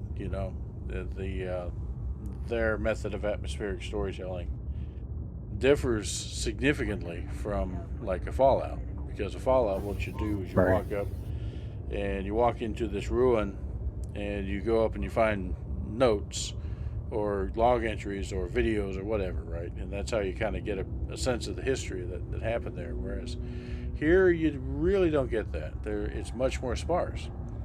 What you do get are these structures, just magnificent structures, and kind of a viable post-apocalyptic setup that you would think. There are apparently different factions. There are remnants of the old whatever empire or whatever came before. That's still a mystery. Exactly what that was. And then there are the creatures and the things trying to kill you that are irritated at you being there. And those early on, I'm no joke. I was dying to squirrels and bats and rabid monkeys or whatever the hell was just crawling around, and that got interesting. I was beginning to think I was back in EverQuest 1, Ratcatcher Online. If you remember, right outside of Buenos, they had this whole zone full of just rats walking back and forth, and they were killing the newbies. I never played EverQuest 1. That's what happened in EverQuest 1. For the first few levels were hell. Just getting to the point that you could survive. And then once you got to that point, it started getting, okay, what's going on here? What do I need to do to avoid death? Or maybe there are times that death is acceptable, because the only penalty I see for death in the game is you lose your currency, the in-game currency, and that's significant because that's the currency you need to level up. That's essentially your experience. So there, you early on you develop this tactic of, okay, if I'm carrying around a lot of this currency, they call it runes, but whatever. Mm-hmm. I'm a fool if I let it accumulate. I need to get rid of it. I need to use it, so I'm not carrying it around and just die randomly at some point. And doing that, using that tactic, made the game much more enjoyable, because now I'm not sweating going in anywhere, because I know I'm not carrying a huge amount of runes. Maybe a level's worth, and that's okay. So yeah, it makes you a little bit more adventurous and a little less risk averse. And that's a good thing in a game like this. So, and it's also a good thing for our TDC journal. So, and when those things that involved like Oracle making random inputs, those were things. Because he likes to hang out here a lot of the time, and when he's there, if he wants attention, paw comes up, hits a key, swipe at something, and then God knows what just happened. I got this giant skeleton bearing down on me. Oh God, now what? Whack! I didn't have time to think about it. One hit, plop, pile driver. Okay, so we're good. You're back, Otis. I think I saw you, Doc. I am back. All right. The system was already fully discovered by someone else. Really? All right. Things we do. Well, we're gonna keep on trucking. That's not the right one. This is the right one. Yay! Back. Where's my backspace? Okay. The only thing is that it is apparently a huge game. Although if you just follow the dotted line and do the quest quote unquote quest, follow the path necessary to complete the game, maybe not so much.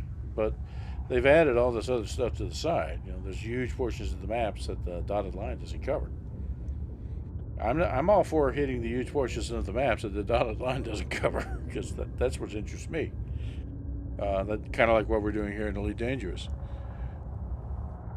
Let's see here. Yeah, Oracle, you're right. Oracle is a good gamer. I don't blame Oracle. I do blame my lack of defense against the kitty ninja that takes place around the keyboard. Back. But yeah, you're right. Those are on me. So let's see if I've actually set a course here. Reset. Yes, we're good. 15 minutes. All right. So yeah, we were going to check out these two in the back and see if they're actually married, because I hadn't noticed that before.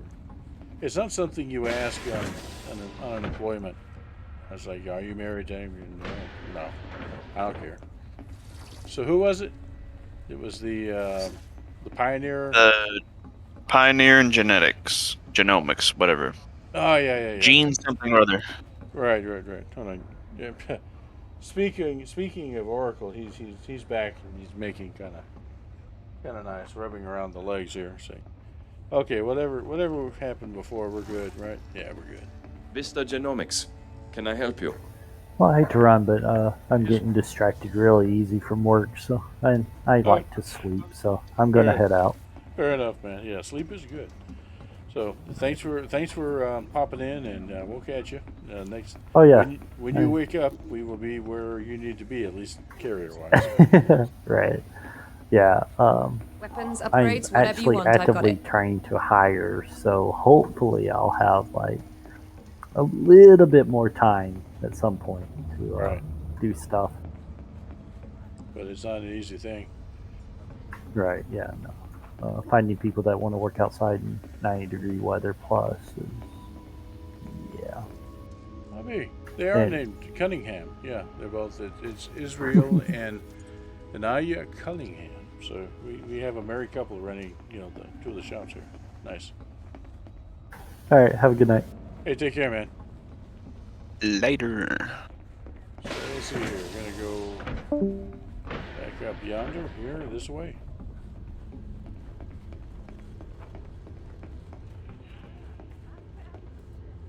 Yeah, I wonder what the crew complement of this carrier is. Trying to remember. On a modern mega carrier, which is a fraction of the size of this thing, crew complement's 5,000 people, give or take.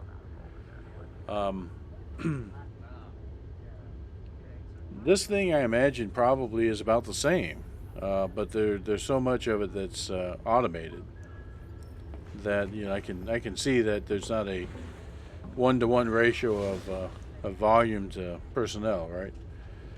So I can see there being a few thousand people on this carrier just making it go,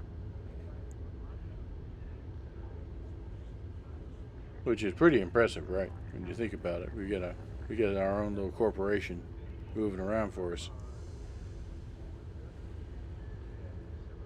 It's a good way to move.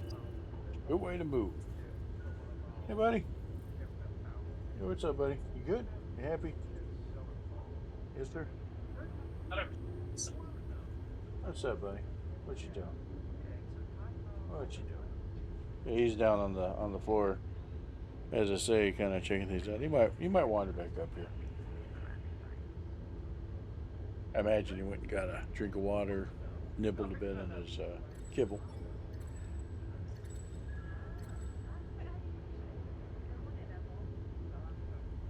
Hey, look who's back. And look who's gone.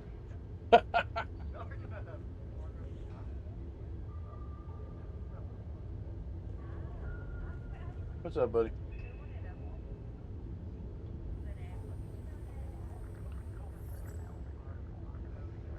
I'm just curious where he's going to settle down. Jump sequence has been initiated. Attention all personnel. Carrier jump sequence has been initiated. He's eyeing the mouse. I'm not sure what he plans to do with it. Don't sneeze on me. Don't sneeze on me. That's my one rule. Don't sneeze on me. He'll do that, and I'm in 5 or 6 in the morning. Groggy. Eyes kind of flutter open, and there he is. He's right there.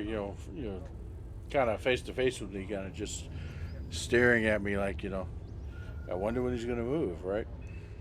And then my eyes flutter open, and I go to reach to pet him, and he sneezes right in my face. Oh God, man! Did you wait for like an hour, just sitting there waiting for me to wake up so you can sneeze in my face? Oh, the sneeziest cat I've ever known, but okay.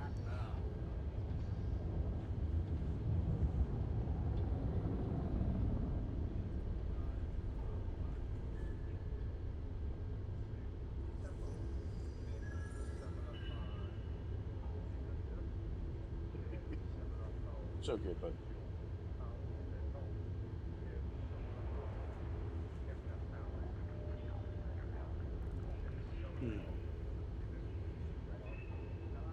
Well, I'm curious what we'll find at this next stop. We're still just barely inside the inner Orion spur. What's up?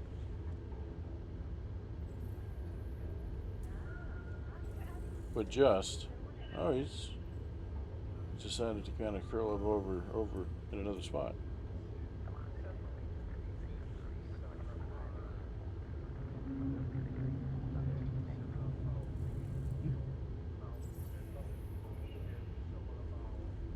You're okay, bud.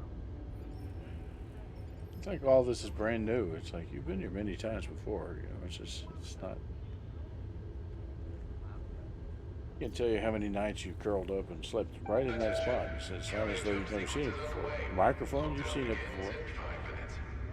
He's doing the "this is mine, this is mine, this is mine" thing.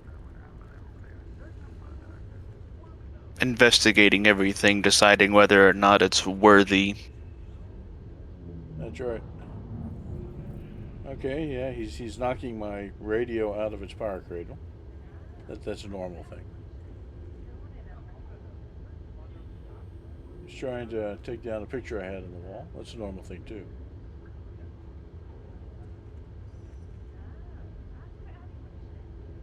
Okay, now he's going back behind the network equipment, so carrier might go phew.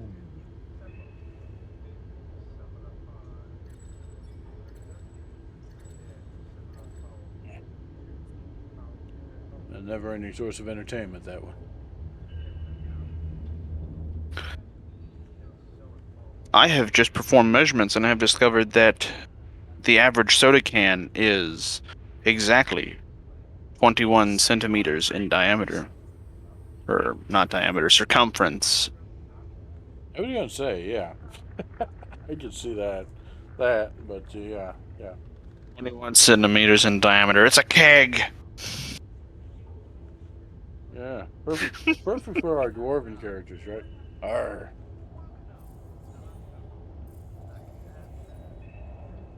The wall of an ale blend soda.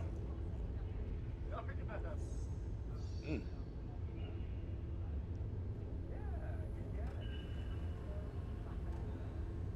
I've got myself some ginger ale. It's quite tasty. Yep. Any passengers who wish to remain in the system must depart the carrier within the next few minutes. Yeah, we're getting there. I think that's probably like a decent steampunk shtick. if you had a steampunk setting that had fantasy races in it, like Shadowrun. Take your dwarven ale and put it in cans. It's brilliant marketing right there. I think there'd be a lot of controversy. Doesn't have the same kick coming out of a can.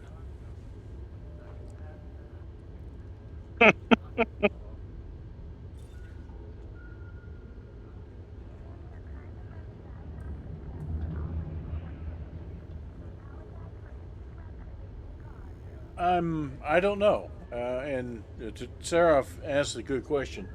There are other people using our carrier in other instances. I wonder how many of those people have been stranded because they don't know of our schedule on each Thursday.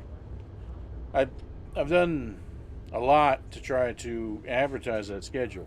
Not just on our Discord, but there's a fleet carrier owners Discord where a lot of people check to hitch rides. So I put our schedule there and put our statuses there. Um, Also announced it on the Elite Dangerous forums and posted the flight path there. So it's posted. That's all you can do. It's think like any other operator of a train or a bus or something like that has to run on a schedule. You can't just stick around for everybody that happens to get held up for 10 or 20 minutes, or you'd never get where you need to go. So, and they don't. If they didn't know the schedule, they don't know how to get in touch with us to modify the schedule. Because if they did know the schedule, they probably know about all these places that we're communicating. And as I've said, I've had a few contact me personally through various means, saying, hey, we're riding along, and I made sure that they know what the schedule is, and they're cool with it. They can come and go as they please, so they don't have to tell us a thing.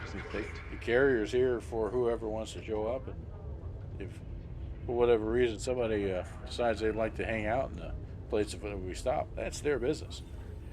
So I can't answer your question. I've always kind of wondered that myself. I'd love to have some sort of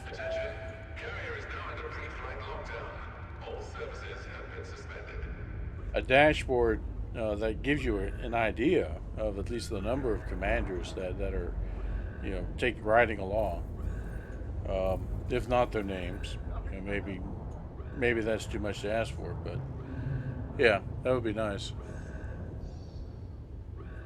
Make the logistics of planning these jumps a lot more better. That's right. Schnell, no delay. We go now. So that's us. Except we do delay. We find screenshot opportunities, and Otis goes out and honks, and it's a fishing trip. We're not in a freaking hurry here. We're not hauling. The carrier moves on a set schedule. It requires much paperwork to change the schedule. Therefore, we do not change the schedule. We're not telling them that I use an Excel spreadsheet and cut and paste, right? Much paperwork. So We must make sure on every jump that the papers are in order. they look like they're in order. I see 5 pages for each destination, and here I got 4, 3, 1, 2, 5. So that's in order. Perfectly in order. Okay.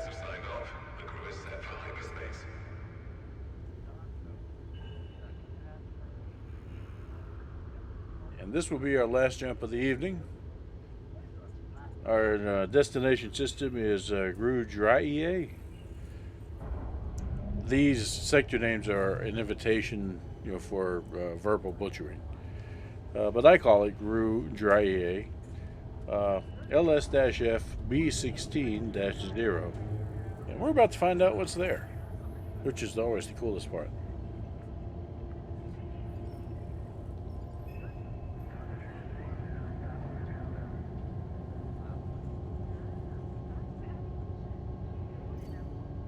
Yeah, I kind of assume that Carl up there is.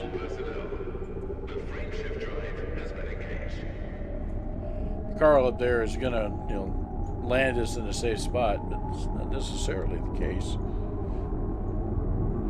We could be the first carrier misjump in history. Attention.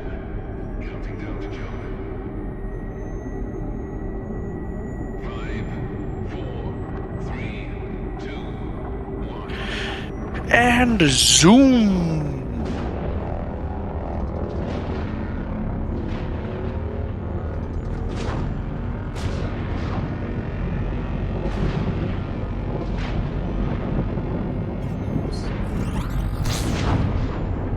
Ah, yeah. Yeah, that doesn't get old. Definitely need to do that in VR sometime.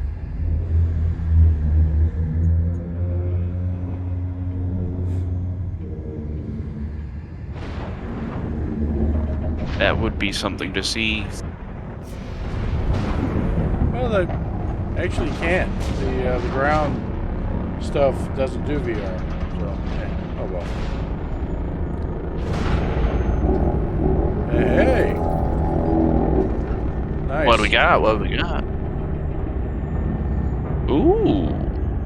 Very nice indeed. Sweet. So we have landed near a star, as is per normal. See it. Nice. Let's go run out there and give it a honk. Go fly into it at superluminal speeds.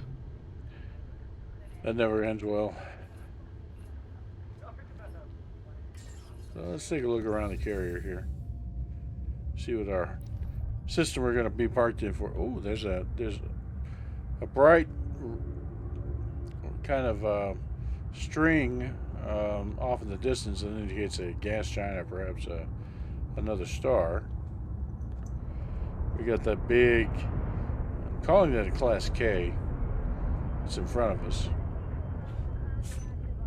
Doesn't look like there's anything else nearby.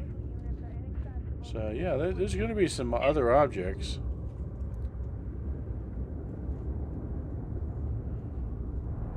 Yeah, there'll be something interesting here to see in this system. There goes Otis.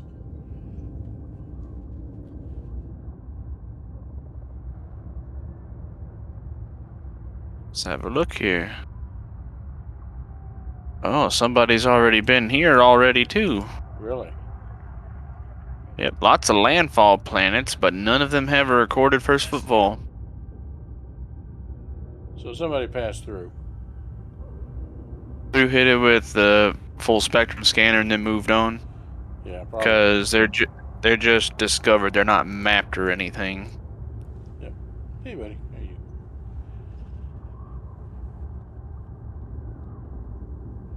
It looks like there may be some nebula in spitting distance here. So somebody with a long jump range might be able to reach those. I'm looking at a couple of them right now. Let me see here. I might be able to reach a few of them. Oh yeah. I can reach those in no time. And what we're talking about there, we get to the galaxy map here. I don't want to inadvertently initiate a jump. Is we're here, and we'll zoom out a bit. Well,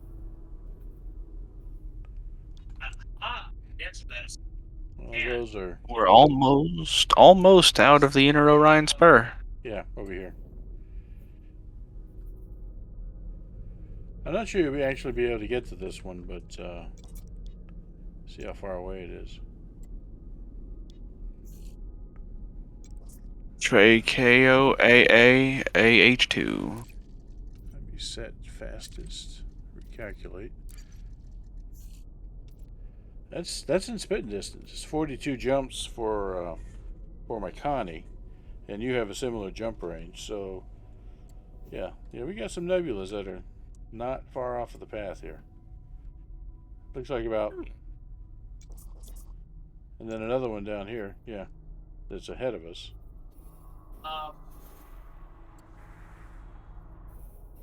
See how far this one is. Any nebula that that's this close to the lanes has probably been well picked over. Unlikely. Yes, but they're still spectacular to go visit. So let's see. Let's get this guy targeted. Come on now. It's dancing around me. Thank you. They always make for great screenshots. Yeah. Come on. Plot the route. Well. There we go. That one's 54 jumps, so it's actually further. It's down. Is what the deal is there. Well, you've got a week to decide. A couple of nebulas to visit, but there's plenty of other stuff around that's closer. All of these stars everywhere.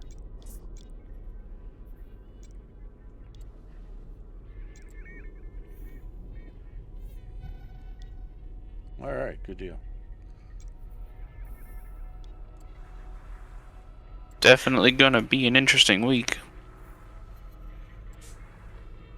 I wonder. Let me get out of this. Let me put my fer-de-lance back down.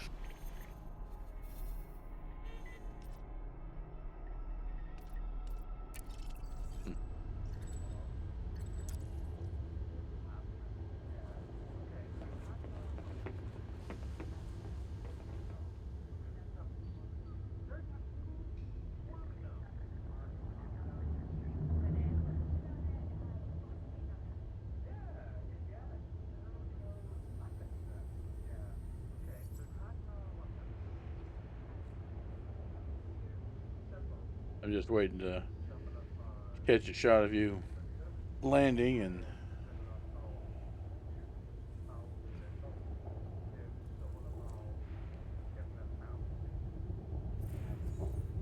there you go. I can come buzz the tower for you real quick. No, that's fine.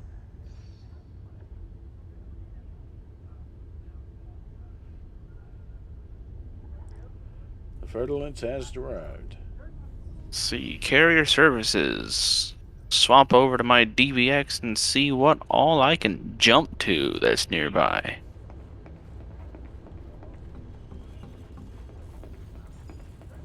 I guess before I end the stream, I happen to have my Connie ready. I wanted to kind of give a sense of the size of the ships. You get an idea of how big the carrier is, but it becomes even more emphasized when you actually see some of the larger ships inside, not just sitting there in the hangar. And this would be an example of one. This is an Anaconda. 150 meters long, so a football and a half. And you can see how tall it is. It's probably every bit of half a football field tall. So it's simply just a massive ship. And it's tiny compared to the carrier. Yeah, here's the hangar that you would walk up in it, but and again, it's a situation you can't imagine that there's just one person running this ship. There's got to be a crew in there somewhere.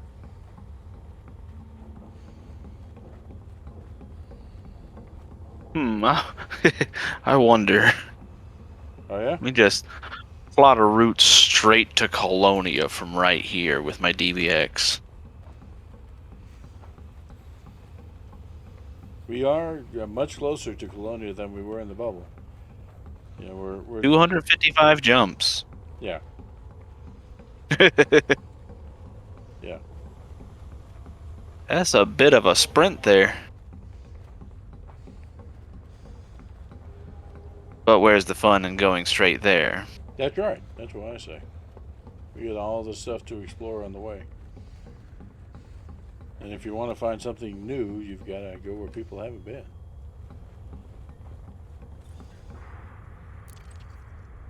I think I might go over and visit this tiny little nebula off the beaten path over here. If I can get my mouse to cooperate so I could zoom in on it. NGC 6820 nebula. Let's see. NGC 6820. You gotta do the amount of shipping. Let's see here. Let's take a look at where that is. Oops. Didn't want to do that. Go back. Galaxy map, didn't you? Making me re-enter it. NGC 6820. It's yeah, it looks like it's a bit of a run. It's a cute little nebula. Let's see, let's go to this white star that's in it. 50 jumps, I can do that. That's not too bad. Yeah, that's actually pretty close. And given that it's an NGC, you know, that's an actual nebula that's been mapped in reality, you know, so the positions and the shape of the nebula position of the stars should be accurate to where they really are. Hey, bud. Hey, buddy. Oracle returns. Just make sure fastest routes is clicked and jet cone boost is clicked and recalculate, see if I can't get a little closer. Nope, still 50 jumps. Yeah, we may not have a lot of white dwarves or, you know, such to work with out here. But yeah, there are a couple of at least 3 nebula that are within a few thousand light years, which for the folks that have worked on extending their jump range, it should be doable. As you see further along our course, we're getting into closer to even more nebula. So there'll be some more opportunities to do that. And there was one other point. Yeah, this I can make it here. We're right on the edge of a sector border. We're in the inner Orion Spur, which is the where the bubble is. But we're about to enter. See, right above us is this sector here. And our course will go through here. So that's, I guess the codex is really the best way to show that.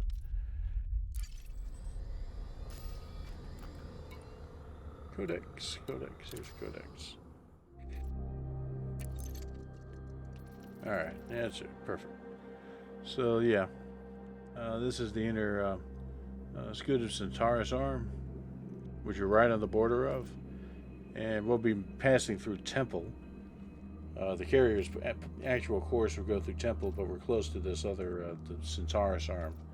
So you can kind of get discovery credit for both. The way that works is if you make a scanner discovery and you get a codex entry credit for it, those codex entries are grouped by the sector that you're in.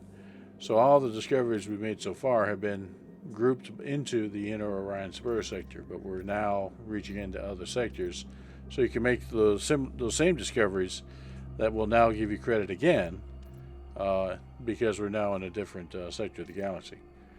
So Temple and Centaurus are going to be options to explore here, actually right now, because they're very close. Yeah, so good. Yeah, I can make it to our next destination for the carrier in a little over 40 jumps. I could be there waiting for next week. Yeah, if you want to see us come out, yeah, that'd be pretty cool. It's something to think about. Something to think about. I got a week to decide. That's right. Okay, well, I think I'm going to go ahead and stop the stream at this point. Thanks for our ones and ones of people watching. And we'll do it again next week. You folks have a great night and rest well. Take care.